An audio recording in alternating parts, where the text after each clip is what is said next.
আমরা বলতে চাই, এই বাংলাদেশের জমিনে বিদেশে বসে বসে কোন দল, কোন রাষ্ট্র পরিচালনার স্বপ্ন কেউ দেখবেন না। খালেদা জিয়ার মতো আপসহীন নেত্রীর যে বিএনপি, সে বিএনপি আজকে আর নাই। আজকের সে দল একটি হত্যাকারী দলে পরিণত হয়েছে। এই গত 1 বছরের ব্যবধানে তারা 200-র বেশি মানুষকে হত্যা করেছে। আমরা কি এই দলকে, যে দল চাঁদাবাজ, যে দল হত্যাকারী, যে দল দর্শনকারী, যে দল অন্তঃকলদের নিজেদের মধ্যে নিজেরা মারামারি করে হত্যাকাণ্ড ঘটায়, পাথর দিয়ে মানুষ হত্যা করে, সে দলকে কি আপনার ক্ষমতায় দেখতে চান?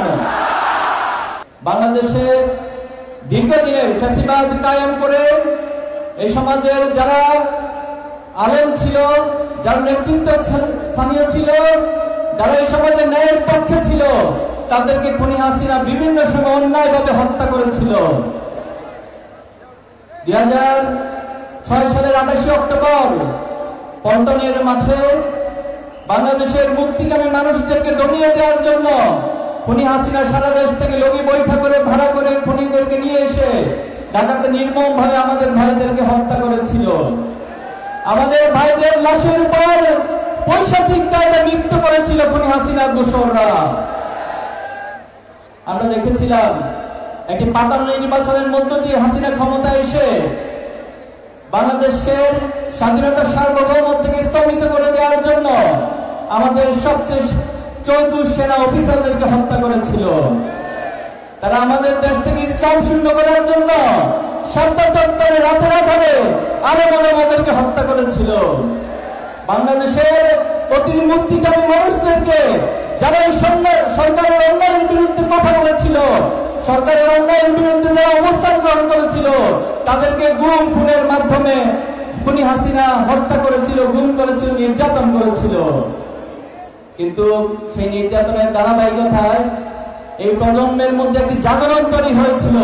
সেই জাগরণের প্রেক্ষিতে 2024-এর জুলাই এবং আগস্টে শুধুমাত্র ছাত্ররা নয়, ছাত্রদের পাশাপাশি আপামর ছাত্র জনতা, বাংলাদেশের সকল শ্রেণী পেশার মানুষ আপাবিল পাখির মতো খুনি হাসিনার ফ্যাসিবাদের বিরুদ্ধে দাঁড়িয়েছিল।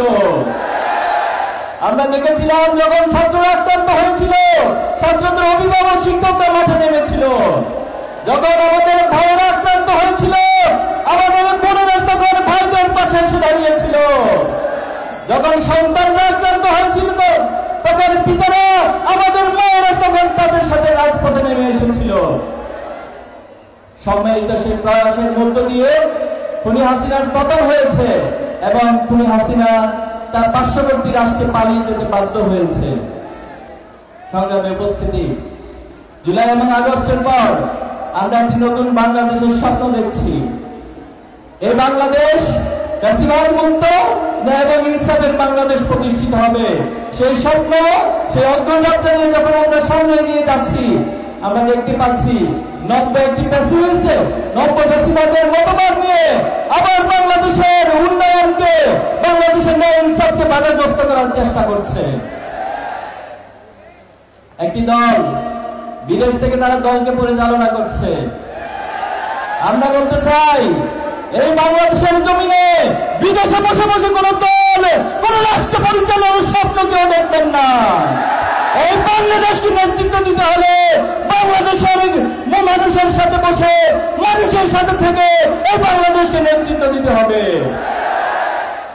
আপনারা আমাদের শহীদ মীর কাসেম আলী ভাইকে হত্যা করেছিলেন। শহীদ মীর কাসেম আলী ভাই যখন তথাকথিত জুডিশিয়াল কিলিং এর মাধ্যমে জামায়াতের নেতৃবৃন্দকে গ্রেফতার করা শুরু হলো, তখন আমার মীর কাসেম আলী ভাই বিদেশের মাটিতে ছিলেন। ওনাকে বলা হয়েছিল, শুভানন্দীরা বলেছিল, আপনি দেশে আসবেন না, আপনি সেখানে সেফ জোনে থাকুন। কিন্তু আমার মীর কাসেম আলী ভাই বলেছিল, আমি আল্লাহর গোলাম, আমি আল্লাহর কাছে নিজের বিশ্বাসকে সঁপে দিয়েছি। আমার মৃত্যু কোথায় লিখে থাকবে এটা একমাত্র আল্লাহ ভালো জানে। আমার মৃত্যু যদি বাংলাদেশে লিখে থাকে, কোন মানুষের সমর্থনে আমাকে বিদেশে আটকিয়ে রাখবে। তিনি দেশে এসেছিলেন, তথাকথিত ট্রাইব্যুনালের মাধ্যমে নির্মমভাবে ওনাকে হত্যা করা হয়েছে, জুডিশিয়াল কিলিং করা হয়েছে। এবং সেই সময় তিনি ফাঁসির মঞ্চে দাঁড়িয়ে চিহ্ন দেখিয়ে গিয়েছেন, বিজয়ের চিহ্ন দেখিয়ে গিয়েছেন এই প্রজন্মকে। আমরা আমাদের কোরআনের পাখি আল্লামা সাঈদীকে হারিয়েছি, জামাতের নেতৃবৃন্দকে হারিয়েছি, বাংলাদেশের আলেম ওলামাদেরকে হারিয়েছি। আমরা হারানোর মধ্য দিয়ে আমাদের শক্তি শক্তিতে পরিণত করেছিলাম। সেদিন আমরা আমাদের কষ্টগুলোকে বুকে চাপা দিয়ে শক্তি সঞ্চয় করেছিলাম। যার স্ফুলিঙ্গ বাংলাদেশের 18 কোটি মানুষ জুলাইতে দেখেছে, আগামী দিনে দেখবেন ইনশাআল্লাহ। সংগ্রামী উপস্থিতি, একটি দল, আমরা তাদেরকে সম্মান করি, শ্রদ্ধা করি।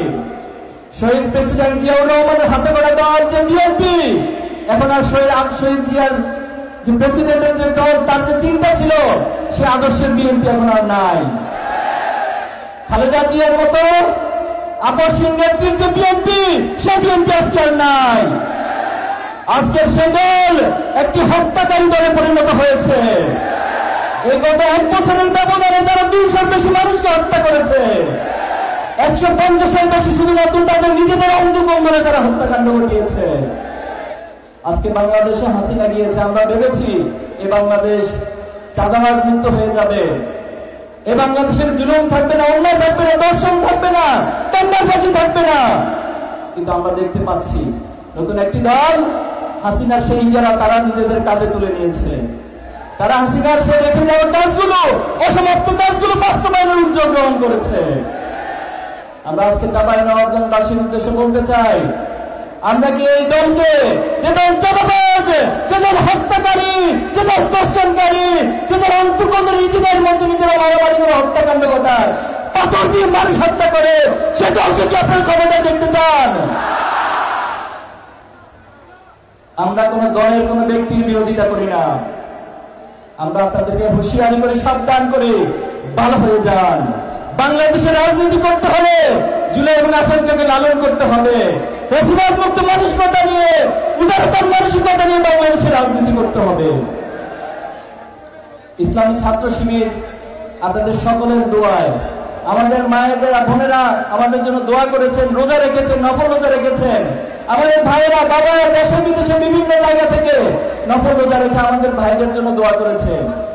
এই দোয়ার বরকতে, আল্লাহর সাহায্যে আল্লাহ তাআলা আমাদেরকে যে বিজয় দিয়েছেন, আমাদেরকে বলা হয়েছিল আমরা এই বিজয়ের পর এই ছাত্র সংসদ পরিচালনা করতে পারবো না।